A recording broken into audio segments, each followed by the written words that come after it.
Bueno, primeramente, bueno, la biología molecular mm, es una ciencia, pero se usa como tecnología sobre todo para manejar fragmentos de ADN, de ARN, y para manejar estos fragmentos de estos genomas, pues se usan enzimas que se recogen de ciertos organismos vivos. Y entre todos los que existen, los más usados son los procariotas y los virus. Los procariotas son seres unicelulares sin núcleo.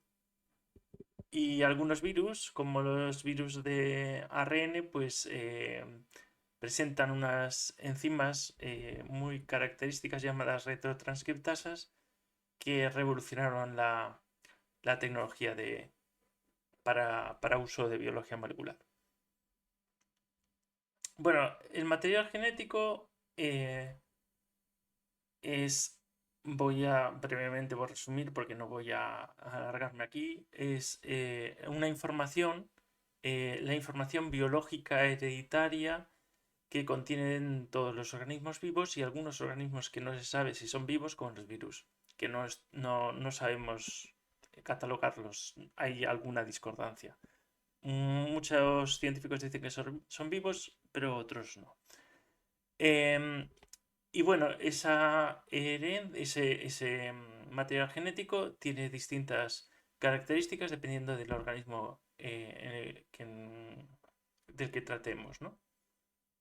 En los eucariotas, el ADN está contenido en realidad en dos lugares, en el núcleo y en las mitocondrias, y en los cloroplastos, si es una célula con cloroplastos, claro. Bueno, no son más relevantes que los de las mitocondrias, pero eh, el mayor contenido genético se encuentra en el núcleo, en una célula eucariota, en forma de cromosomas en la división celular y en el proceso de pausa o sin división celular o eh, no mitosis o no meiosis, pues también se encuentra en lo que podríamos denominar cromosomas, porque van a formar esos cromosomas, pero está en forma de cromatina, ¿vale? Y la cromatina, pues, es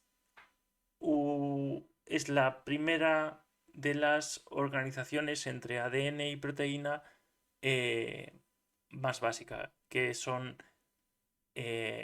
ADN suelto más nucleosomas. Y los nucleosomas son las histonas más dos vueltas del ADN en determinados puntos, ¿vale? Si nosotros destrozamos las proteínas del núcleo eh, y, y no destrozamos el ADN, pues eso, conseguimos la doble hebra de ADN, ¿vale? Y ahora como veis aquí, pues ya hay un esquema del ADN que es un polímero, son dos hebras y cada hebra es un polímero de nucleótidos, ¿vale? Y este polímero de nucleótidos está formando la doble hélice o la unión con la otra hebra de forma antiparalela. Y esto tiene que ver con el sentido de un nucleótido. Tenemos que darle un sentido, una dirección a un nucleótido para entender cómo se produce esta unión. Bueno, primero de nada, entonces, ¿qué es un nucleótido? Un nucleótido está formado por fosfato, un azúcar, en este caso una pentosa, y una base nitrogenada, que puede ser una purina o una pirimidina. Entonces tenemos en el carbono 1 en la unión con la base nitrogenada. En el carbono 3 eh, tenemos un OH que se va a unir luego con otro fosfato de otro nucleótido, ¿vale? Y en el carbono 5 se encuentra la unión con el ácido ortofosfórico o fosfato, que como veis aquí es ácido, o sea, tiene muchas, digamos, es electronegativo, ¿vale? En una disolución. Como decía, unos organismos tienen un tipo de genoma y otros otro, ¿no? Y ambos tipos tienen ARN, ¿vale? Que es que en los organismos con ADN como información genómica o genética, el ARN les funciona como un sistema de transversalidad de la información genética a la proteína. Y más cosas. El ARN puede hacer más cosas. Pero bueno, las diferencias entre ADN y ARN, sobre todo, se encuentran en la pentosa, que forma los nucleótidos de cada uno, y en el ADN es una desoxirribosa, porque lo podéis recordar por el nombre, ácido desoxirribonucleico, y en el ARN es una ribosa, ácido ribonucleico. La desoxirribosa, desoxi ya te viene a decir que le falta un oxígeno, y el oxígeno que le falta es en el segundo carbono, que no sé si veis bien dónde está situado, pero bueno, es el primero es a la derecha, el segundo es más abajo. También hay otra diferencia entre ADN y ARN, y es que el ARN va a contener uracilos en lugar de timinas, ¿vale? ¿Qué son las timinas y los uracilos? Pues bases nitrogenadas. Hay dos tipos de bases, la base nitrogenada púrica, las bases púricas y las pirimidínicas. Las púricas tienen dos anillos y en el ADN son la adenina y la guanina. Y en las bases pirimidínicas o pirimidinas son la citosina, la timina y en el ARN está el uracilo, que está en el ARN en lugar de la timina, ya digo. Una importante diferencia entre el ARN y el ADN es que el ARN es solo una cadena de nucleótidos con esas especificaciones. Y el ADN son dos cadenas en sentidos que están dispuestas en sentidos antiparalelos y uniéndose a través de las bases nitrogenadas de cada nucleótido mediante puentes de hidrógeno. De modo que la adenina siempre se va a asociar con la timina y la guanina se asocia con la citosina. Y una peculiaridad muy importante que tiene en estas uniones, que tienen esas uniones y que tiene repercusiones importantes luego, que explicaré, es que la guanina y la citosina crean 3 puentes de hidrógeno y la adenina y la timina solo crean 2. Los puentes de hidrógeno tenéis que pensar que son en realidad enlaces bastante débiles y por lo tanto, si solo se unen con 2 puentes de hidrógeno, la adenina y la timina, estas zonas con la adenina y timina son muy débiles y pueden romperse muy fácilmente. De modo que si hay muchas adeninas y timinas, estas zonas son muy lábiles. Pero cuando hay muchas uniones y muchas de ellas son guanina y citosina, la doble hélice es muy estable. Aquí se ve mejor pues, el gráfico anterior con el que os explicaba las distintas estructuras moleculares que conforman un nucleótido, ¿no? Está el ácido ortofosfórico, que ya os digo, como tiene muchos hidrógenos en disolución, se comporta como un ácido. Esta tiende a comportarse como ácido, porque ácido y base, el comportamiento de una molécula como ácido o base, pues va a depender de si la disolución es ya misma, ella ácida o básica. Pero bueno, en principio el ácido ortofosfórico es un ácido bastante, no es muy fuerte, pero si tienes muchos ácidos ortofosfóricos, ahí hay bastante comportamiento como ácido, ¿vale? Esto tiene repercusiones respecto a la migración del ADN en electroforesis, pero ya se verá. En breve se verá. Está la desoxirribosa en el ADN, la ribosa en el ARN y el uracilo solo en el ARN. Una regla mnemotécnica que me comentó un amigo y que ya no se puede olvidar, para saber cuál es una base púrica y cuál es una base pirimidínica, es que el perro es el mejor amigo del hombre, ¿no? Y el anuncio era respecto a la alimentación del perro, que es que había una marca comercial, que supongo que puedo decir en Twitch y en YouTube, que se llama Purina, ¿vale? Entonces, amigo tiene la A y la G como letras, ¿vale? El perro come purina. Entonces, la A y la G son purinas. La adenina y la guanina son purinas. Y la citosina, el uracilo y la timina, el uracilo y la timina son pimidinas. Otra regla mnemotécnica que usaba yo es que purina es un nombre muy corto y sin embargo es la molécula más compleja, de 2 anillos. Y la pirimidina es un nombre muy complejo y sin embargo la molécula es la más simple de las dos, con solo un anillo.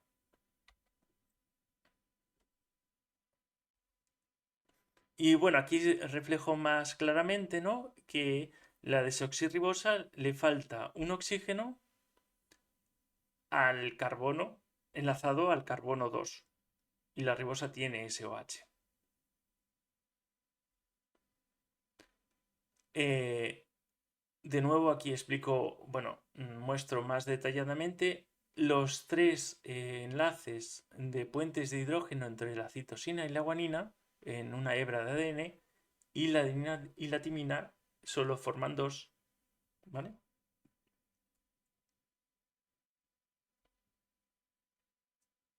Estos son los 3 protagonistas de la biología molecular. Quiero decir, bueno, en biología molecular usas muchos tipos de compuestos, pero eh, estamos encaminados en biología molecular a usar eh, a desarrollar tecnologías del ADN, ¿vale? Y como muchos organismos eh, tienen ARN como genoma, pues también el ARN. De todos modos, no solo eso, sino que el ARN, pues muchas veces estás interesado en saber cuánto se expresa de qué gen, ¿vale? De un gen determinado, cuánto expresa un organismo en un determinado momento. Por ejemplo, esto sería fisiología, ya no sería genética eh, y punto. Es expresión genética.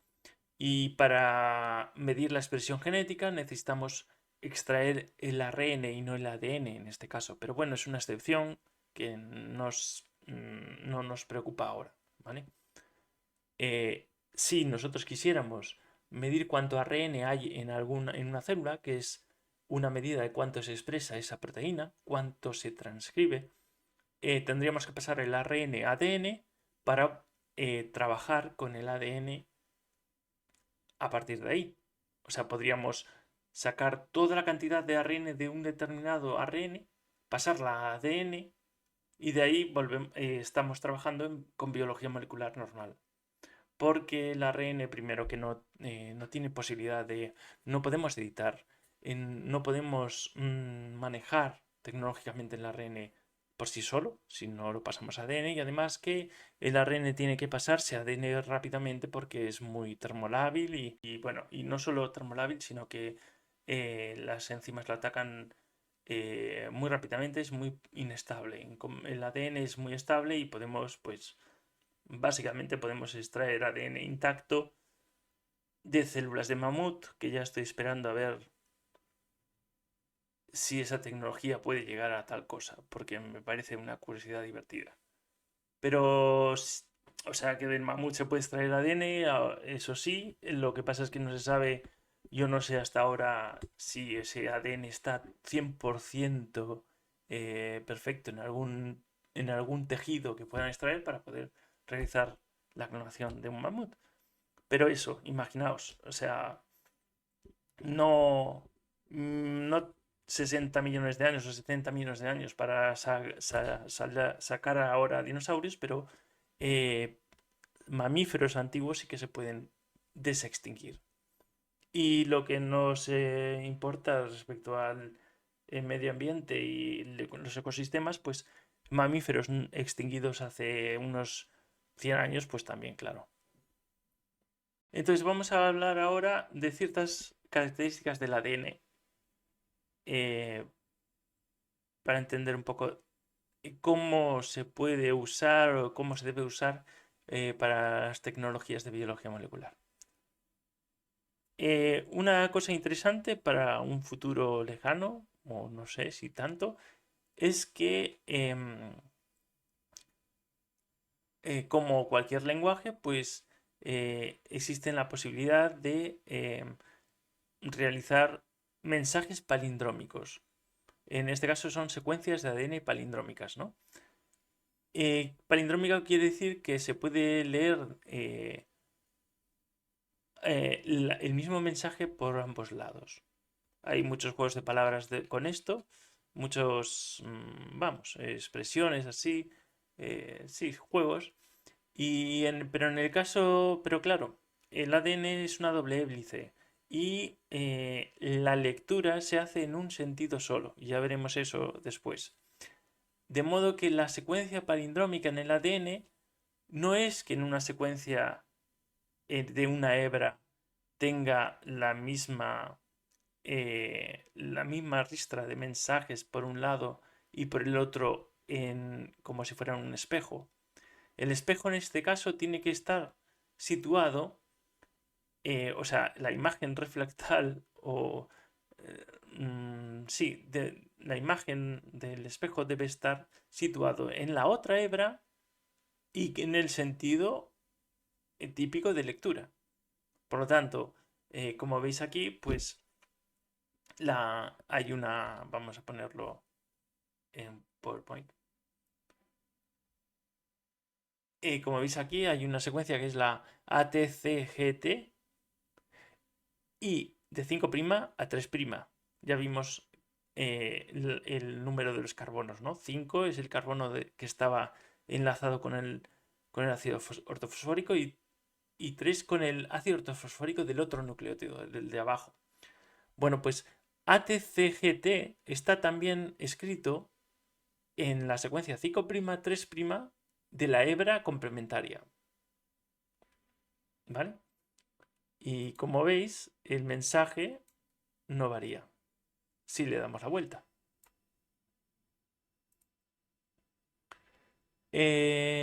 Entonces, estas son las secuencias palindrómicas que tendrán interés con respecto a la formación de estructuras extrañas, no extrañas, pero estructuras no inicialmente intuitivas para alguien que no sabe de biología molecular del ADN. Bueno, habíamos hablado que los ácidos ortofosfóricos lo tienen cada nucleótido. Cada par de bases tiene dos. Entonces, el ADN está plagado de este ácido y por lo tanto el ADN tiene comportamiento como ácido.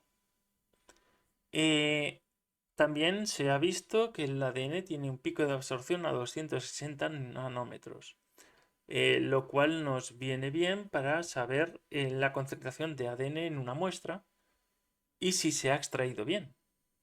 De ADN y de ARN. Son picos de absorción de nucleótidos, ADN y ARN. Pero bueno, si tiene la técnica de extracción es sobre ADN, se supone que hay poca contaminación o ninguna contaminación de ARN. Otra cosa es cuando extraes ARN. Ahí hay muchísimo ADN, ¿entendéis? En una muestra de cualquier... Coges una célula y la gran mayoría de lo que hay de nucleótidos en esa célula es ADN. y no ARN. Existen factores que pueden desnaturalizar al ADN. Y estos son el calor, los medios muy básicos, o sea, un compuesto álcali se llama, y algunos otros compuestos. Hay una cosa importante que es la temperatura de fusión, o TM. Dado que la temperatura rompe los puentes de hidrógeno, dejando las dos hebras sueltas, existe una temperatura de fusión, que es la temperatura a la cual se desnaturaliza la mitad del ADN de tu muestra. ¿Vale? Y la temperatura de fusión, decíamos que, acordaros que la guanina y la citosina tienen 3 puentes de hidrógeno y la adenina y la timina tienen solo 2. Cuantos más puentes de hidrógeno haya, más estable es la hebra. Entonces, la temperatura de fusión es proporcional al número de puentes de hidrógeno entre hebras por nucleótido. Es decir, cuantos más guanina y citosina hayan en tu muestra de ADN, más difícil será que ese fragmento de ADN se rompa, porque hay 3 enlaces en cada GC. Si hay más adenina-timina en tu fragmento, es más lábil y la temperatura de fusión será menor. Necesitarás menos temperatura para desnaturalizar el ADN y dejarlo en 2 hebras aisladas. Tanto es así que en un organismo la hebra de ADN, aunque sea bastante estable, está como en todos los procesos químicos. No hay proceso químico, hay poco, no me imagino proceso químico en el que no haya una probabilidad del otro estado, ¿no? Bueno, esto es física y sí que puede haberlo, porque la probabilidad puede ser tan ínfima que puedes considerarla cero. Pero en química, en una reacción química en la que necesites solo enzimas o un poco de temperatura para llegar al producto, en este caso el producto sería el ADN con las 2 hebras separadas, pues esta reacción sucede con alguna tasa. Y si hay mucha adenina y timina en una secuencia, en un fragmento determinado, esa zona del ADN no está totalmente estable. Se desnaturaliza de vez en cuando alguna pequeña parte y luego se renaturaliza de golpe y así, y espontáneamente y eso sí, muy rápidamente porque vuelven a juntarse, la tendencia es a estar unidos. Pero las tendencias químicas, las tendencias en las reacciones químicas son cuestiones de probabilidad. Y es física también. El ADN es una hebra de doble hélice porque la probabilidad física del ADN de no ser una doble hélice una doble hebra de ADN, una doble hebra de 2 cadenas unidas, es bajísima, dada su estructura, dado los componentes que lo conforman. Entonces, por eso decimos que la reacción se encamina a que el producto sea casi lo único que existe. No existen los reactivos, que son las 2 hebras aisladas en unas condiciones determinadas, claro. Con una TM muy alta, pues el producto más probable serán las hebras separadas. Hay otros factores que influyen en la temperatura de fusión. Es decir, la temperatura a la cual las 2 hebras se separan también depende de la longitud del fragmento que estés usando. De la composición de las bases, como hemos visto, que la adenina y la timina son muy lábiles y necesitan una temperatura de fusión más baja para separarse. Entonces, cuanto más adenina y timina haya, más facilidad y menos temperatura necesitas para que estas estos núcleos de esos puentes de hidrógeno se rompan. Y también la fuerza iónica.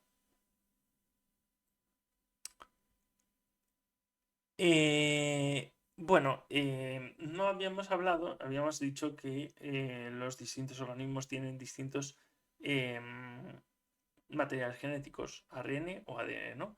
Y como es biología molecular, pues voy a ir comentando, no aleatoriamente, pero sí de vez en cuando voy a pasarme al eucariota y luego al procariota, por consideraciones bueno, del interés de estos organismos en cada tema que aparezca, ¿no? Y entonces en este caso vamos a hablar de lo que ocurre en, en una célula eucariota, ¿no? En la célula eucariota hay núcleo y hay nucleolo. En el núcleo es donde está contenido el ADN y este se replica dentro del núcleo.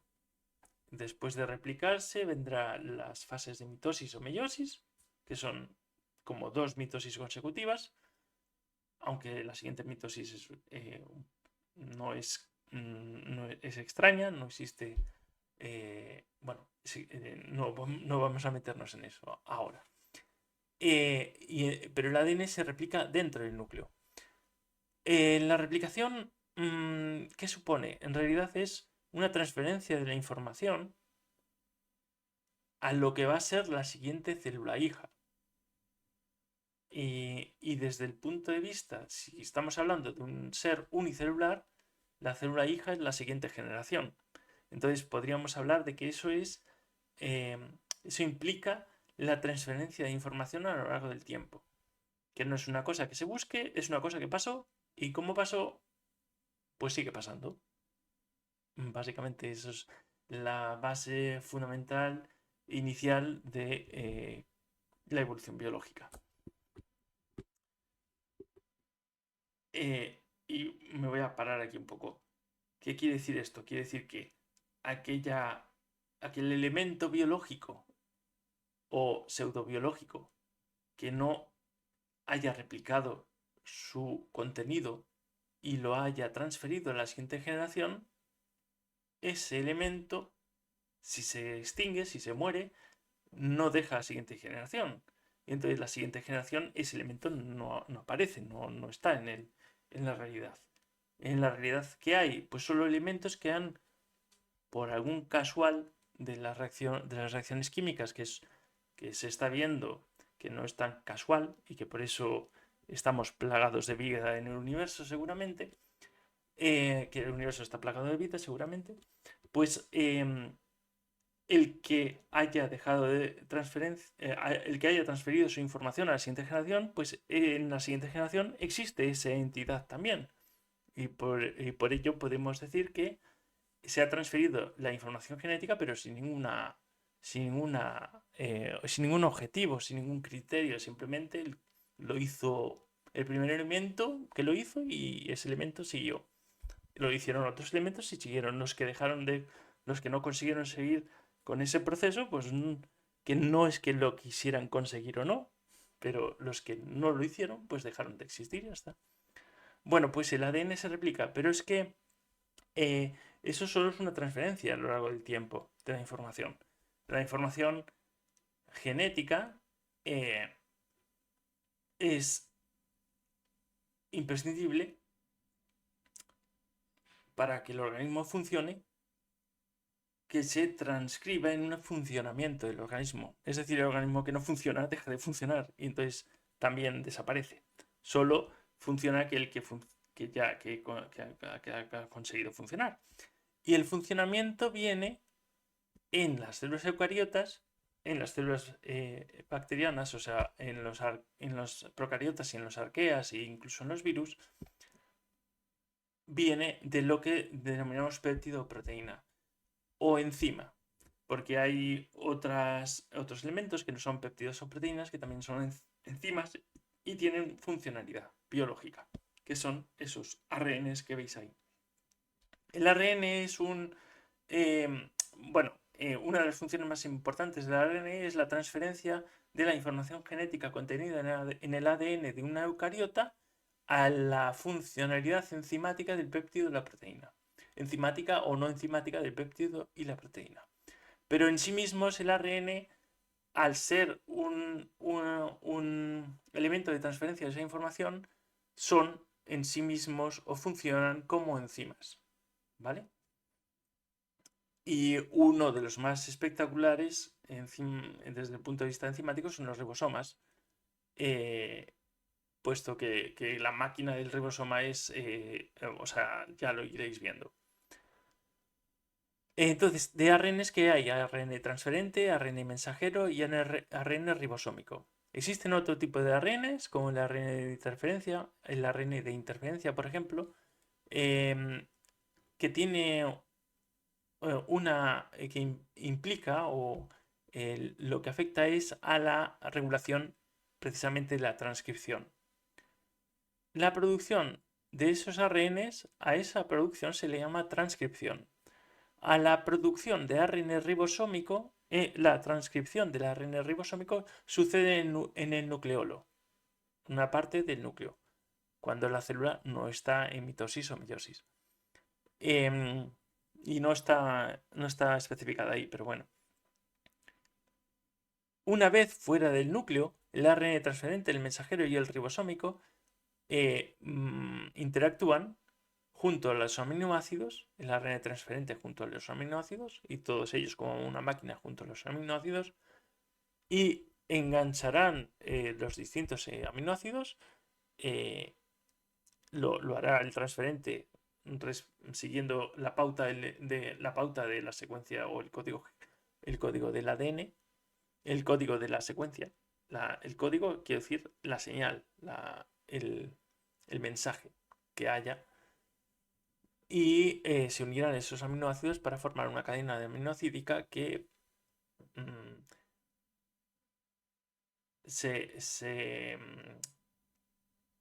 producirán el péptido de la proteína y esas reacciones suceden ya fuera del núcleo, ¿vale? Bueno, pues continuaré con la replicación del ADN,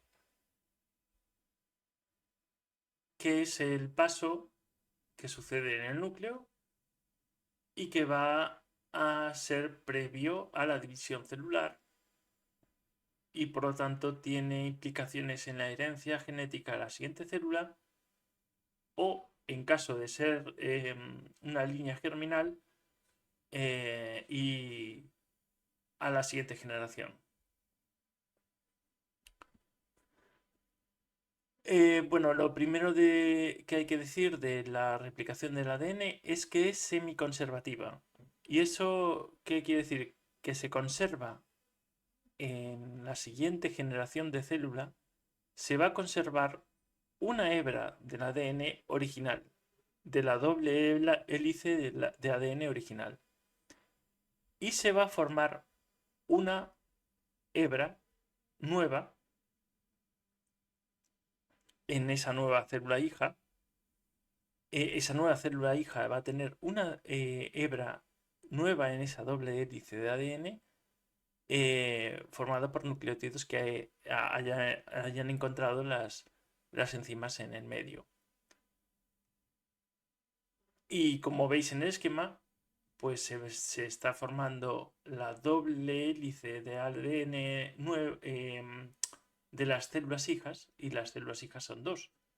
Se abre la doble hélice en dos hebras, y se está produciendo la hebra complementaria en cada una de las hebras con nucleótidos nuevos. Bien, esto ahora voy a hablar porque, como visteis, pues esto procede originalmente, esquemáticamente y atemporalmente de un cromosoma, de lo que va a ser un cromosoma, o sea que es la replicación de un eucariota, pero la tecnología de ADN usa una imitación de la replicación que ocurre en una bacteria. Y entonces vamos a explicar un poco lo que ocurre en una bacteria, que va a ser lo que va a ocurrir en la PCR después. En una bacteria, desde un origen de replicación determinado, que son unas secuencias determinadas, la hebra de ADN tiende a abrirse con mayor probabilidad que otras zonas del ADN bacteriano, que es circular, ¿vale? El ADN bacteriano es cerrado.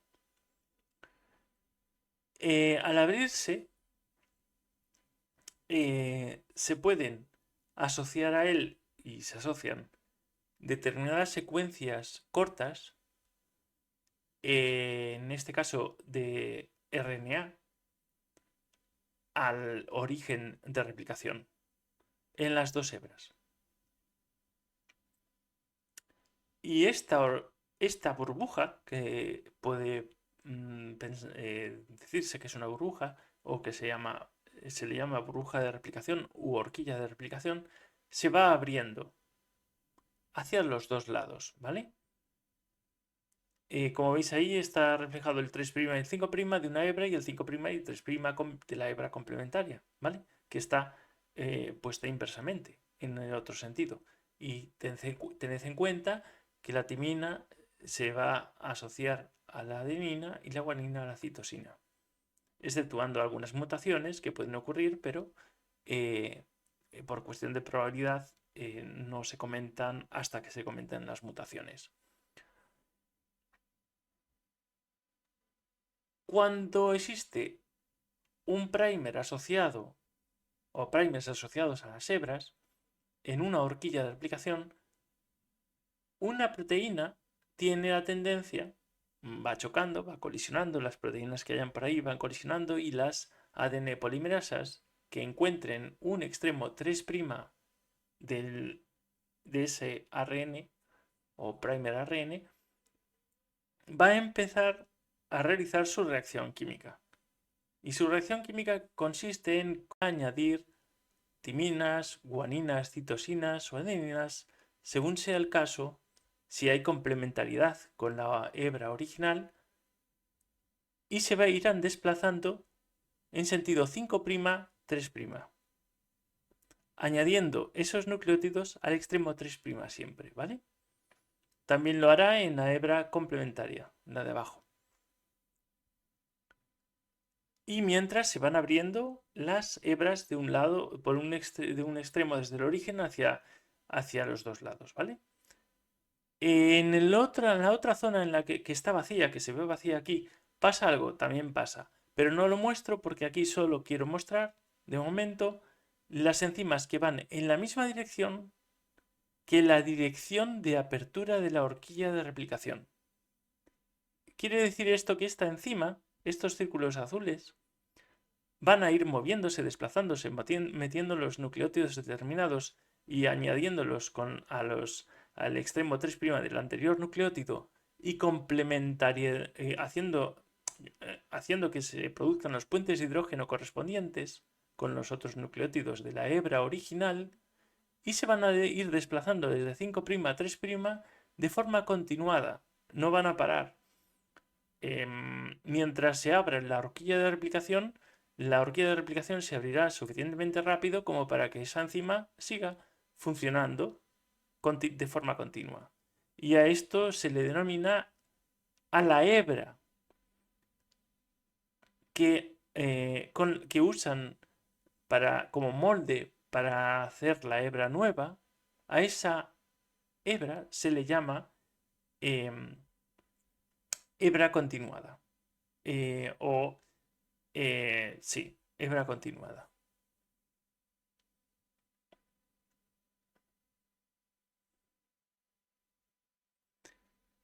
Aquí está el mismo esquema, pero creo que es más fácil de ver. Lo verde son los cebadores o primers de la replicación. Y el rojo es la nueva hebra que está formando en sentido 5', 3' gracias a la enzima ADN polimerasa y gracias usando la hebra azul como hebra molde.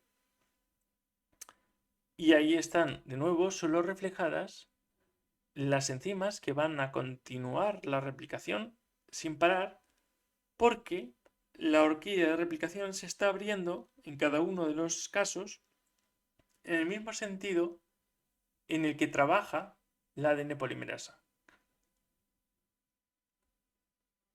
Pero ¿qué ocurre? Que la ADN polimerasa, si hiciera esto, no crearía una doble hélice de ADN completa. Hay una región que se está abriendo en un sentido en el que la enzima no funciona. Un sentido contrario al sentido eh, que es el del funcionamiento de la enzima, 5' 3'.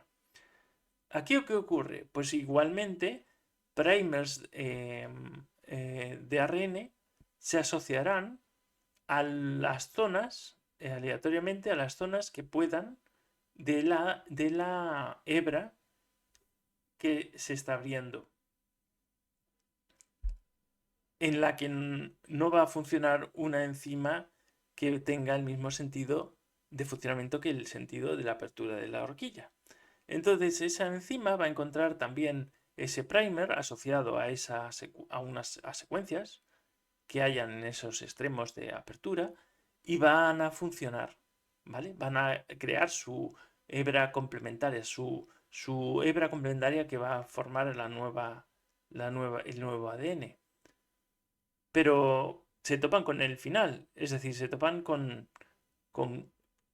en el origen ya está otra enzima que ya ha funcionado perfectamente creando la nueva hebra, entonces ahí paran. Y al mismo tiempo se va abriendo en ese extremo. Entonces de nuevo otro ARN se asociará a ese nuevo extremo que se ha abierto y otra enzima vendrá, o la misma, pero vendrán discontinuamente produciendo pequeños fragmentos que se toparán con lo ya polimerizado por la otra enzima antes, ¿vale? Y así consecutivamente se formará la nueva hebra en esas zonas. Y a esa hebra se le llama hebra retardada.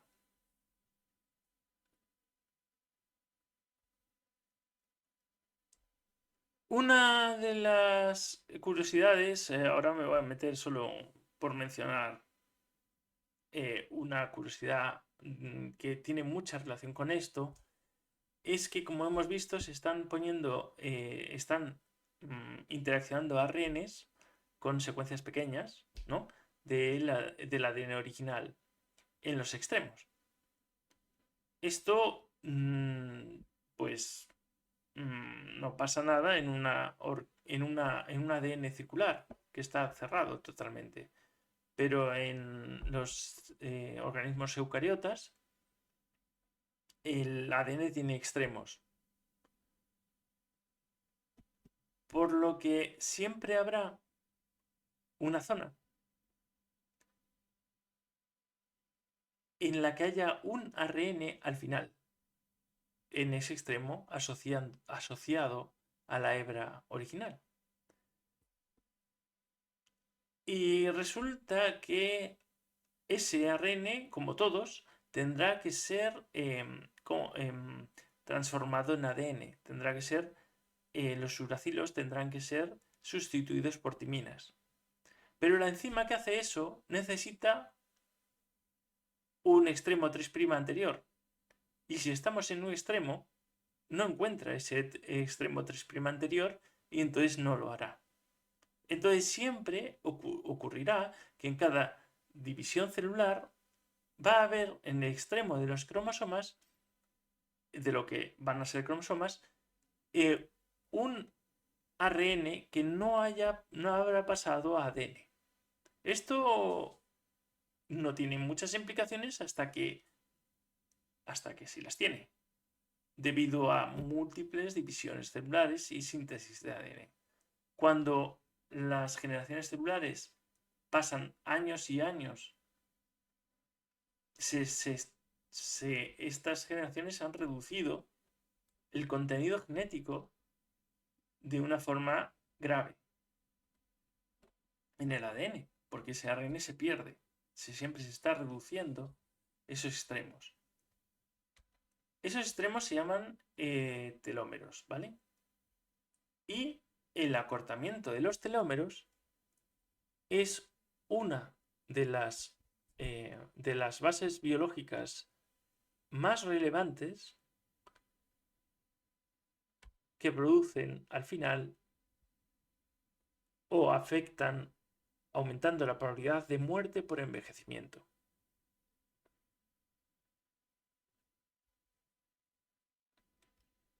Junto con la oxidación de las células.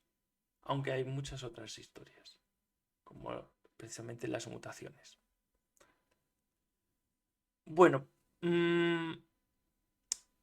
ahora vamos a pasar. Voy a echar un vistazo a ver si hay alguien y se ha conectado a alguien o si se ha reconectado a alguien. Bueno, espero que sí. Espero que alguien me oiga. Yo voy a continuar y luego eso lo dejo en YouTube. Y también en Twitch está por unos días, pero en Twitch va desapareciendo con el tiempo. O sea, desaparece a los 5 días o algo así. Uno de los elementos que se usa mucho en biología molecular son las endonucleasas de restricción, que son enzimas que cortan el ADN. Y lo cortan de modo que cortan las dos hebras de la doble hélice de ADN. Unas lo harán en segmentos romos, que se llaman, y otros en bisel, ¿vale? Bisel quiere decir que una de las hebras acabará siendo mayor que la otra. Esas enzimas dejan una hebra, una parte, un fragmento de la hebra, un fragmento de una de las hebras de la cadena de doble hélice de ADN libres al aire, sin sin complementariedad. Sin embargo, otras enzimas, pues eso, crean segmentos romos y de modo que luego estos dos segmentos no van a poder reconocerse nunca más, ¿vale? Esto es importante por una razón, porque las enzimas que cortan en bisel podemos usarlas para realizar luego hibridaciones, para reconexiones de fragmentos de ADN con otros ADNs que les podamos añadir con una secuencia determinada. Las enzimas que hacen fragmentos romos no son útiles para eso, son útiles para cortar el ADN y punto. Y luego veremos qué tipo de secuencias cortan y etcétera. Bueno, esto está en inglés, pero lo importante aquí es saber que el cleavage site es el sitio diana o la secuencia diana de las enzimas. Se usa mucho en biología molecular la enzima de restricción o endonucleasas de restricción tipo 2. Estas tienen una diana muy concreta y cortan en una zona muy cercana a esa diana. Y no usan ATP. Luego están las enzimas tipo 1 que usan ATP y reconocen una diana y luego cortan en un sitio inespecífico que está muy lejos de esa diana. Y las enzimas de tipo 3 que sí también necesitan ATP y que reconocen el sitio más o menos cerca de la diana. O sea, cortan en un sitio muy cercano a esa diana. ¿Qué ocurre cuando tenemos un ADN de un organismo y le ponemos enzimas endonucleases de restricción al tubo de ensayo? Por ejemplo, en este caso, EcoR1, podría decirlo. Podríamos hablar de EcoR1. Pues en el organismo tipo 1 estamos viendo que si ponemos esas endonucleasas, ese tipo de endonucleasas que buscan que se asocian a determinadas dianas, determinadas secuencias diana del ADN, pues una vez encontrado, su reacción química es la reacción química que catalizan es la de cortar el ADN en dos en esa zona. Eso es lo que hace una endonucleasa. Y en este caso, en este organismo, como encuentran solo una diana, es un caso específico que me he inventado, pues crean dos ADNs. Y como veis, un ADN es mayor que el otro, ¿vale? Pero imaginaos que cogemos EcoR1, lo ponemos en ADN, o sea, ponemos ADN y EcoR1 en el mismo tubo de ensayo, con el buffer adecuado y etcétera. Imaginaos que encuentra dos sitios de diana, o sea, dos sitios diana o dos secuencias diana, ¿vale? Dos secuencias iguales que son su diana y están en distintos sitios de ese ADN. Y imaginaos que el fragmento de ese ADN de ese organismo es igual que el anterior, del mismo tamaño, ¿vale? Podemos hablar de organismo, podemos hablar de, ¿sabes?, subtipos de especies, o podemos hablar incluso de ciertas técnicas de ADN de personas, ¿no? De distintos humanos.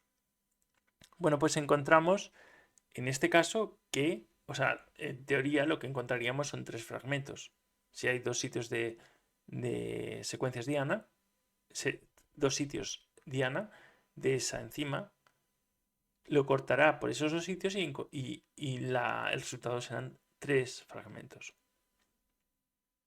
Aquí tengo una errata, pero claro, porque hago una copia del anterior PowerPoint. Y se me olvida.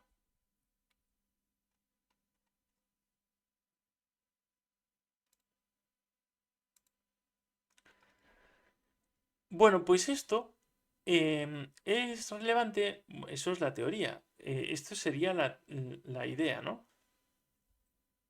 Es relevante porque podemos hacer electroforesis en gel de ADN. Podemos extraer el ADN de una muestra o de varias muestras y podemos ponerlas en unos pocillos de un gel con unos poros de un tamaño determinado, que si ponemos el gel si añadimos un buffer determinado y aplicamos corriente eléctrica con el polo positivo en el extremo inferior y cerca de las muestras el polo negativo, el ADN, como es negativo, como es ácido, tenderá no, o sea, bueno, tenderá es una expresión física de probabilidad, pero es que migrará hacia el polo positivo. Claro, que como el gel tiene poros, los trozos o fragmentos de ADN pequeños van a migrar muy rápido y los fragmentos más grandes les costará más migrar y les costará proporcionalmente más. Quiero decir que podemos hacer comparativas de distintos carriles donde estén las muestras en ese gel. Los fragmentos grandes, como dijimos, quedarán arriba, cerca de la zona de las muestras, y los fragmentos pequeños migrarán mucho, como veis en la imagen de los guantes. ¿Y qué ocurre con nuestro ejemplo teórico? Aquí presento las distintas muestras. En rojo está el ADN del organismo 1, en violeta el ADN del organismo 2, ambos antes de haber sido digeridos, es decir, los fragmentos enteros, y recordemos que son del mismo tamaño porque ya lo habíamos estipulado así. Sabemos cómo cortar ese ADN de cada uno de los organismos para que tengan el mismo tamaño. En las zonas en donde EcoR1 puede actuar. En verde represento el ADN del organismo 1 tras la digestión con EcoR1. Digestión es tras el procesamiento enzimático de EcoR1. Y en azul, claro, el ADN del organismo 2 tras la digestión con la misma enzima. Pues entonces, todas estas muestras las ponemos en un gel de electroforesis en los distintos pocillos y están aquí distribuidos en rojo, en el orden rojo, verde, violeta y azul. Y el resultado, después de aplicar un campo eléctrico, será el siguiente. Tenemos que, en primer lugar, las muestras roja y violeta, que son del ADN sin haber sido fragmentado, o sea, sin haber sido tratado con EcoR1, se han desplazado un poco porque algo de desplazamiento puede haber en un fragmento grande de ADN, ¿vale? Luego tenemos el segundo carril, tenemos enumerados los fragmentos 1 y 2, ¿vale? El fragmento 1 es muy grande, pero es menos grande que el original, rojo, y el 2 es más pequeño. Ambos fragmentos son el resultado de la digestión de EcoR1 del ADN que veis en rojo. En violeta, de nuevo, se ve que no ha habido desplazamiento de ese ADN porque es el ADN sin haber sido digerido del organismo 2 y tiene el mismo tamaño, como veis, que el rojo del organismo 1. Pero una vez digeridos, nos encontramos con 3 fragmentos y los he denominado fragmento 3, que es más pequeño que el 1, como podéis ver, del otro organismo, el 4, que es del mismo tamaño que el 2 del organismo 1, y uno muy pequeño, que es el 5. Y ahora, para recordaros cómo eran las distintas divisiones de los fragmentos del organismo 1 y 2, os muestro de nuevo las anteriores diapositivas. Aquí veis, en el organismo 1, el ADN fue digerido por un punto diana, ¿vale?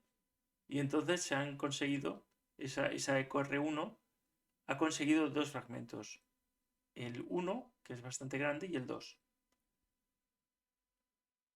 En el organismo 2, la misma enzima, EcoR1, ha dividido el ADN en 3 fragmentos. Uno igual de grande que el 2, ¿vale? Que le llamo 5. Y el grande del organismo 1 digerido, que es el 1, como veis ahí, el EcoR1 lo ha dividido en 2 en el organismo 2. Un fragmento muy pequeño, que es el 3, y un fragmento el más grande de todos, que es el 4. Lo cual esto corresponde con 3 fragmentos azules y 2 fragmentos verdes. ¿Qué se puede hacer con eso? Quiero decir, sabiendo que las enzimas las endonucleases de restricción pueden encontrar secuencias diana distintas en los distintos organismos, con esa idea se pueden distinguir distintas cepas de bacterias, por ejemplo, o incluso distintas subespecies de cualquier otro organismo, no solo bacterias. O incluso podemos ver en técnicas más con sus nombres, que ya no sé si se usan todas ellas, porque la tecnología de ADN cambia muy rápidamente, podemos ver por ejemplo, la herencia paterna. Si alguien es hijo de alguien, ¿no? En cualquier organismo con reproducción sexual. O podemos, en determinadas secuencias, ya digo, tienes que conocer cómo es el genoma humano, más o menos, para, bueno, bastante más que más o menos, para saber dónde poder usar endonucleases de restricción para poder llegar a esos criterios. Podemos ver también identificar individuos. De hecho, esto, algo parecido o basado en esto, se hizo por primera vez, fue la primera técnica que se usó de ADN, que se usó en un juicio, fue con endonucleases de restricción. Ocurre ahora que hay tecnología de secuenciación mucho más barata que antes y entonces no me atrevo a decir qué es lo que se usa ahora. Como en todo, supongo que habrá pues uso de unas técnicas u otras dependiendo de la disponibilidad de recurso o del coste y de mm, no sé si compensa o no compensa el esfuerzo de usar una técnica u otra. Pero se sigue usando. Para ciertas cosas se siguen usando. Y bueno, hasta aquí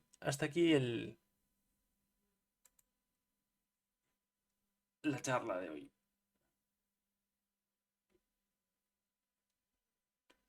Así que me despido y pondré esto por YouTube, poco a poco.